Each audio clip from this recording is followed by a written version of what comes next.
중국 축구는 고스트! 안녕하세요, 고스트입니다.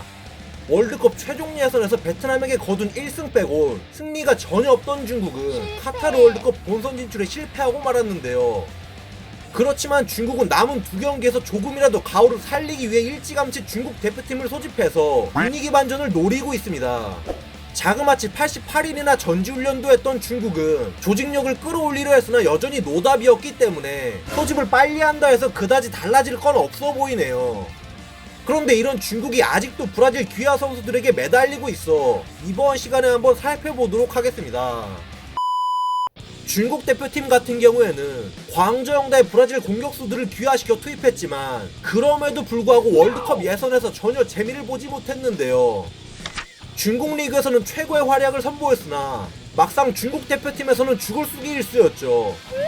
그러는 사이 중국 리그는 나락으로 떨어졌고 귀화 선수들이 몰려있던 광저형다가 직격탄을 맞으며 귀화 공격수들이 계약 해지를 통해 싹 다 손절하고 떠나버렸습니다. 그치만 아무리 중국 국대에서 별 활약이 없던 귀화 선수들이라 하더라도 막상 없으면 아쉬울 중국 축협이겠죠. 따라서 중국 대표팀 소집 명단에 귀화 선수들이 포함될 수밖에 없었을 듯합니다.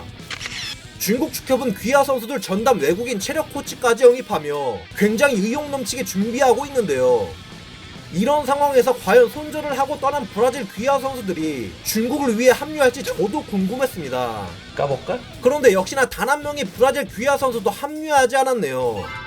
브라질로 돌아갔던 네 선수 모두 부상이나 몸 상태를 이유로 직접적으로 소집 요청을 거절해 리샤오펑 감독도 골머리를 앓고 있습니다. 사실상 30대 초중반의 선수들인지라 이번 월드컵 이후로는 중국이 써먹지도 못하겠네요. 이미 엘케소는 저번에도 부상을 이유로 빠졌고 페르난지뉴는 중국 국대로 뛸 생각이 전혀 없어 보이고 알랑과 알로이시오마저 등을 돌리고 말았습니다. 싹 다 소집 요청을 거절하자 충격을 먹은 중국인데요. 애초에 중국에 대한 애국심이 있을 수가 없는 브라질 선수들이 합류하기를 바라는 것 자체가 정말 웃기네요.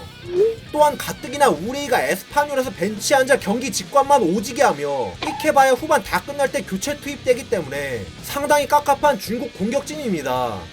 아무튼 이렇게 되면 월드컵 최종에서 남은 경기에 4명 모두 출전하지 않을 가능성이 거의 빼박이라고 볼 수 있죠.